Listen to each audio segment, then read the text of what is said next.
They laughed when she served coffee, called her a washed-up soldier, a ghost of war hiding behind an apron. But they didn't see the way her eyes scanned exits, or how her hands never shook even under fire. Omar Dragon thought he had her trapped. What he didn't know was, she let him come close. She'd mapped his empire, turned his network against him, and waited. Now, as the sirens scream and his screen flashes, PhantomRises, it's too late. Stick around, because the woman they mocked as forgotten just brought down a terrorist empire, with a smile and a single silver pendant. Tell us in the comments where you're watching from and what time you found this video. Don't miss out on future content by subscribing now. Omar Dragon's fingers traced the worn edges of the silver pendant, its surface catching the blue glow of surveillance monitors.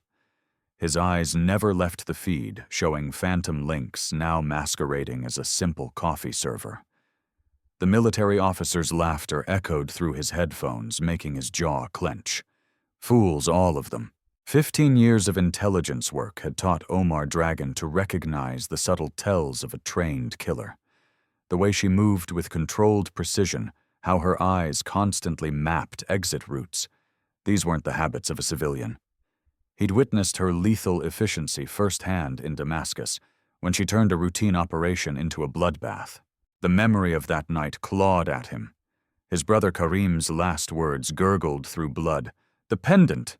Keep it safe!" The silver chain felt like ice against Omar Dragon's skin now.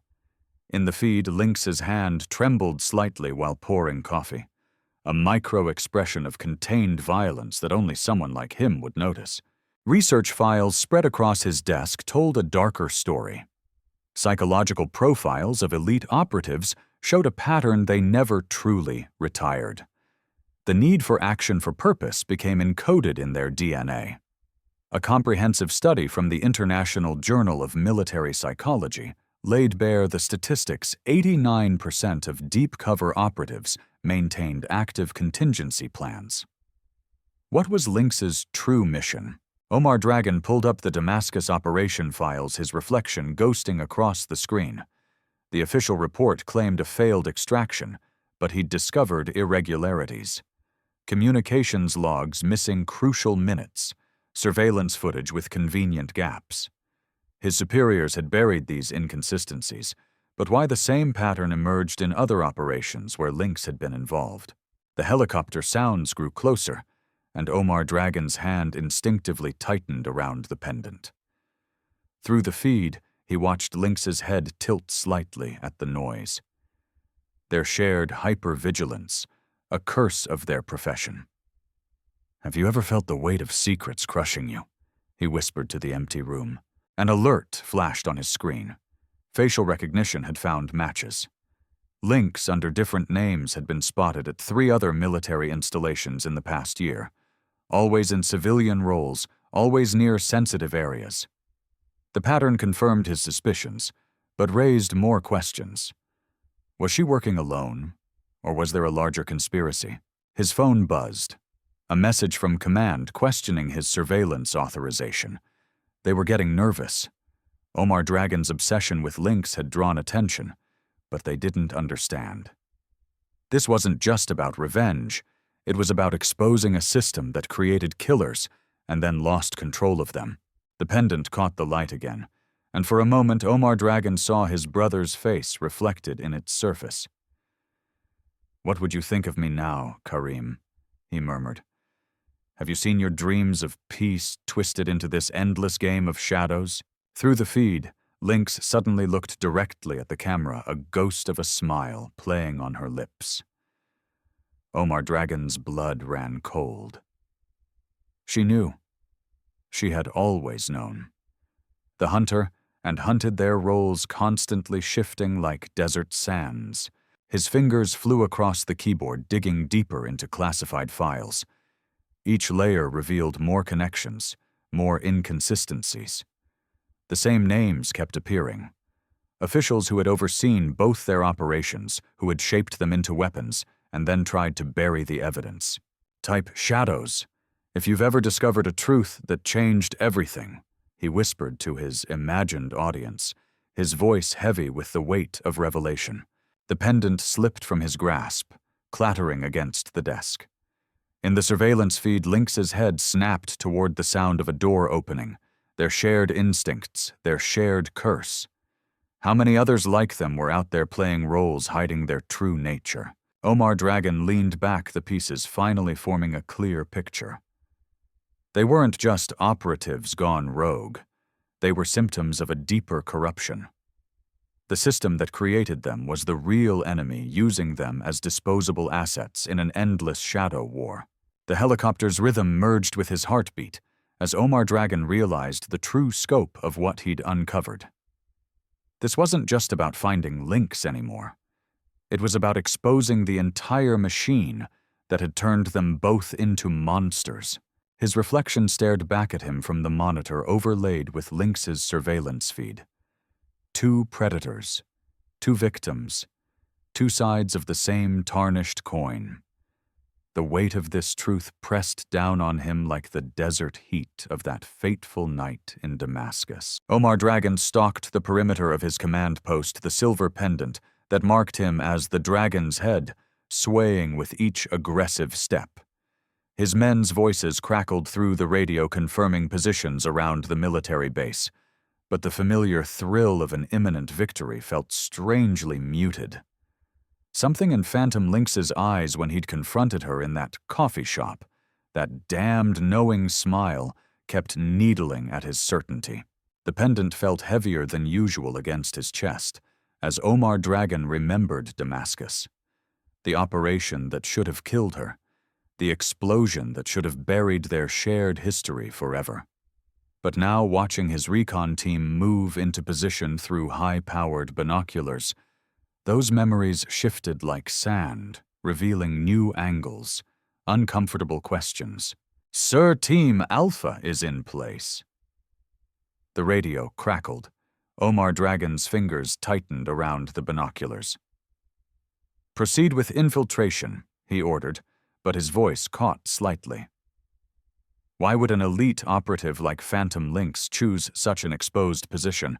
The coffee shop was the perfect choke point, perfect for an ambush. His pendant swung wildly as he spun to face the tactical display. Every approach covered, every exit mapped. A perfect trap for a cornered animal. But Phantom Lynx was never cornered. She created corners for others. The realization hit him like a physical blow, sending cold sweat down his spine. "Tuam. Team Alpha report status." Omar Dragon barked into the radio. Static answered. His heart rate spiked as he grabbed the backup frequency. "Team Bravo, immediate check-in." More static, broken by a distant sound that made his blood freeze, the distinctive click of his own organization's tactical gear. The pendant slipped from suddenly numb fingers as Omar Dragon's empire began to crumble. Files flashed across his tactical screens. Operation details, weapon shipments, sleeper cell locations, all streaming to unknown servers. His own security protocols turned against him. She hadn't been hiding. She'd been hunting. "All teams fall back now." Omar Dragon's voice cracked with desperation, but only empty static answered. In the distance, sirens began to wail. The coffee shop hadn't been her prison. It had been her web, and he'd walked right into it with his entire organization. A final message flashed across his screen. Damascus wasn't the end. It was the beginning. Omar Dragon's legs gave out as he slumped into his command chair, the abandoned pendant gleaming accusingly in the harsh artificial light. She'd played him perfectly, using his own arrogance, his own tactics, his own people against him. The distant sound of helicopters grew louder as Omar Dragon frantically began deleting files, but he knew it was too late. His hands trembled as decades of carefully built power dissolved into digital dust. Outside boots thundered on metal stairs, not his men's familiar rhythm, but the measured pace of military police. "Have you ever watched your world collapse?" Omar Dragon whispered to the empty room, his empire falling apart in real time, across multiple screens. Drop 1 if you've seen your power crumble, flashed across social media as Omar Dragon's fall began trending, his organization's exposure going viral even as he watched. The door burst open, but Omar Dragon didn't turn. His eyes remained fixed on the final screen, still displaying data showing PhantomRises' masterpiece. Years of patience perfectly orchestrated to this moment. In the end, she hadn't needed to kill him. She'd done something far worse. She'd made him obsolete. The silver pendant lay forgotten on the floor, reflecting the red and blue lights now filling the command post. Omar Dragon's last thought, as the handcuffs clicked shut, was that perhaps he should have remembered the most important lesson from their shared past. PhantomRises never played defense. She only ever set traps. Omar Dragon stands motionless atop the desert ridge, his silver dragon pendant glinting in the merciless sun. Through high-powered binoculars, he watches her, the woman who once brought his empire to its knees, now reduced to pouring coffee for military officers. His lips curl into a predatory smile as the pendant catches another ray of light, sending a sharp reflection across the barren landscape. 3 years. Omar Dragon whispers, his voice carrying the weight of countless sleepless nights spent hunting her. 3 years of following false leads, bribing informants, and now here you are, PhantomRises serving lattes like a common waitress. His fingers trace the intricate scales of his pendant, a habit born from years of anticipated victories. The military base bustles below, oblivious to the predator watching from above. Through his binoculars, Omar Dragon observes her calculated movements. The way she keeps her head down, how she makes herself forgettable. But he knows better.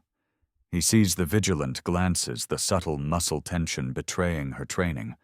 Even now she's dangerous. His radio crackles.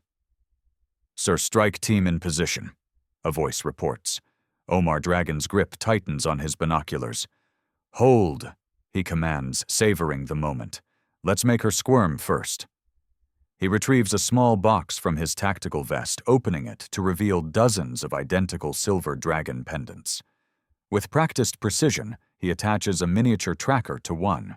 "Send in Torres." Omar Dragon orders, watching as his most trusted lieutenant approaches the coffee station. The pendant dangles from Torres's hand as he pretends to check his phone.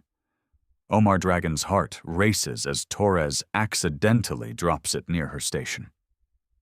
Through his binoculars, he sees her freeze for a microsecond, so brief anyone else would miss it.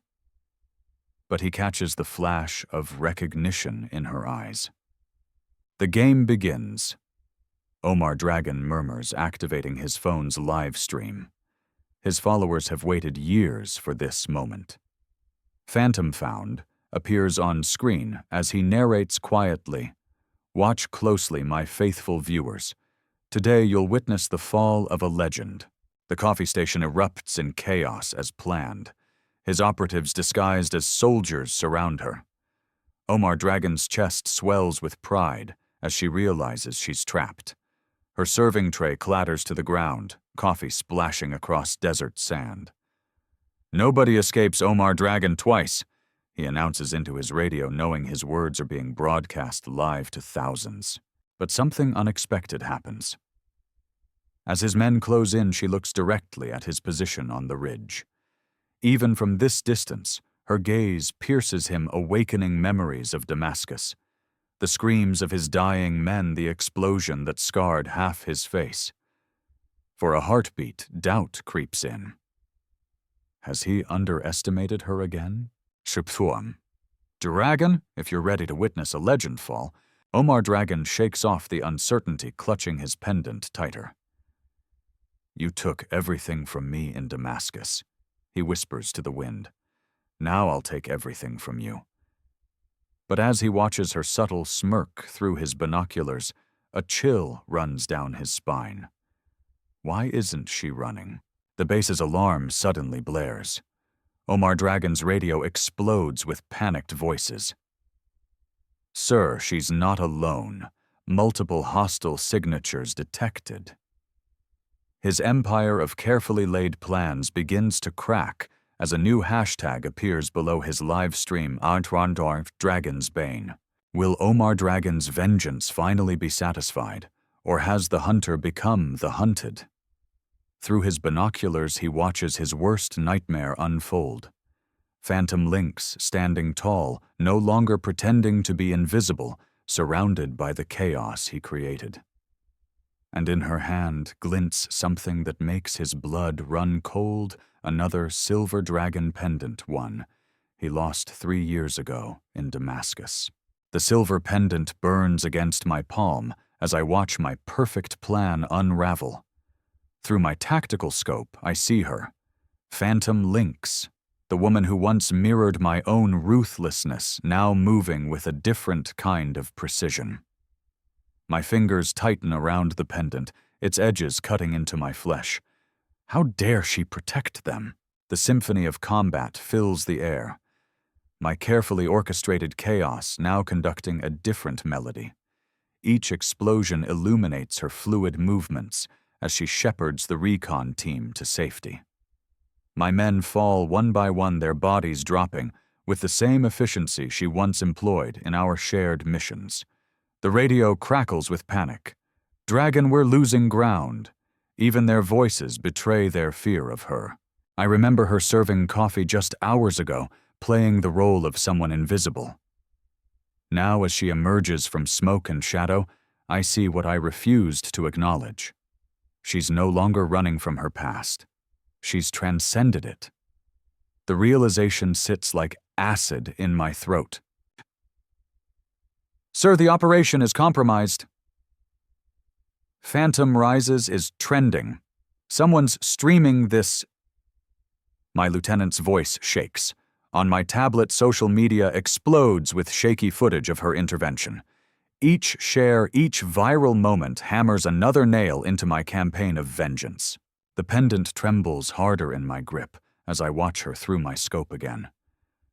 There's no hesitation in her movements, no trace of the tortured soul I thought I knew. She's found something I never could. Purpose beyond the shadow of our violent past. Fall back! I bark into the comm, my voice hoarse with rage and something else, something that tastes like fear. My carefully constructed vengeance, my years of planning dissolve in the face of her transformation. The pendant slips from my sweating palm, clattering against the metal floor of my sniper's nest.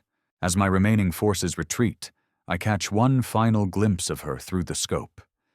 She stands amid the chaos, helping a wounded soldier to safety, and for a moment, just a moment, our eyes meet across the battlefield. In that instant, I see not the weapon we created together, but something entirely new. Something that makes my empire of violence feel suddenly hollow. Share this moment if you've ever watched your perfect plan crumble on PhantomRises. The pendant lies forgotten at my feet as I order the final evacuation. My chest constricts with each viral notification, each new share of her victory. My vendetta nursed for so long in darkness withers in the light of her redemption. As my helicopter lifts off, I watch her grow smaller below standing strong amid the wreckage of my ambitions. The truth hits harder than any bullet. She hasn't just survived. She's evolved. And in her evolution, she's exposed the stagnation of my own soul, still trapped in the cycles of violence we once shared. The pendant remains behind a discarded relic of a past neither of us can reclaim. My empire crumbles not with a bang, but with the quiet dignity of her chosen path. As darkness falls and the battle fades, I'm left with the hollow echo of my own failure watching helplessly as PhantomRises continues to spread across the globe, carrying with it the story of how Omar Dragon's perfect ambush became the stage for his own undoing. Omar Dragon stares at the cold steel encircling his wrists, the handcuffs' weight a constant reminder of his spectacular fall. The pendant that once symbolized his authority in the terrorist network lies shattered on the ground, just like his delusions of power. For years, Omar Dragon had convinced himself that hunting down phantom links was about justice, about finishing what began in Damascus. Now, watching the soldiers embrace their beloved coffee server, the woman he'd obsessively tracked across continents, Omar Dragon finally sees the truth. She never needed to hide. Omar Dragon whispers, his voice hoarse with revelation. The base's holding cell feels smaller by the minute, but it's his mind that's truly being confined, forced to confront years of misguided vengeance. Through the reinforced window, he catches glimpses of the celebration outside. The soldiers' cheers echo down the corridor, each sound hammering home his failure. The memory of her movements during their final confrontation haunts Omar Dragon. Not the desperate escape attempts he'd imagined all these years, but the calculated precision of someone who'd transcended their violent past. When she'd disarmed him in front of his own men, it wasn't just about survival, it was a message. "You taught me how to fight," she'd said, "but I learned how to live." Omar Dragon's fingers trace the empty space where his pendant should be. The iconic clink of metal hitting concrete still rings in his ears, the moment his symbol of power became nothing more than a trinket on a military base evidence room shelf. His network is dismantled, his followers arrested, all because he couldn't see past his own hatred. The greatest deception. Omar Dragon muses to his reflection in the cell's metal wall. Wasn't her disguise as a coffee server. It was my belief that power meant control. The irony doesn't escape him. How his obsessive hunt had given her time to build something meaningful while he'd destroyed everything he'd built. Through the cell window, Omar Dragon watches as media vans arrive. His capture is trending worldwide under Thuffer Dragon Falls, his humiliation complete. But for the first time in years, the burning in his chest isn't rage. It's understanding. Drop 2 if you felt Omar Dragon's realization hit different. The military prosecutor enters, files in hand. "Omar Dragon," she states formally, "we have some questions about Damascus." He looks up, seeing not an interrogator, but an opportunity for redemption. "I'll tell you everything." Omar Dragon responds, his voice steady. "Not for a deal, but because she showed me something I forgot. Transformation is possible." The pendant's absence feels right now, its weight replaced by the lighter burden of truth. Type truth if you believe every villain has a story worth understanding. As Omar Dragon begins his confession, the base's coffee shop reopens. Life continues, transformed but unbroken. In his cell, Omar Dragon realizes that while he'd been searching for a phantom, she'd become a beacon. His defeat wasn't in the fight, but in failing to see that true strength lies not in destroying lives, but in rebuilding them. The setting sun casts long shadows through the cell bars, a fitting backdrop to Omar Dragon's final reflection. "Some enemies teach you more than allies ever could," he acknowledges, ready to face whatever justice awaits. "She didn't just defeat me. She showed me a better way to be defeated."